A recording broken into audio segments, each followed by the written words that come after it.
Hi, this is Trade to Success University Module 11 overview. What I want to cover with you here is something very important. I want to talk to you about how to think like a trader. There are certain changes we have to go through in our thought process in order to become a consistently profitable trader, and this is what I will cover here. I then want to go over some trade examples with broker execution so you can see how to put these trades on and how to manage these trades through your broker platform.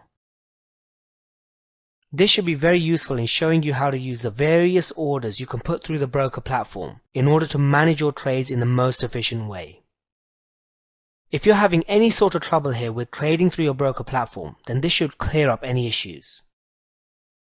So let's get straight into it now. Go to the next page and we will start on Module 11. This is Kumar for Trade to Success University, and I'll see you in the next video.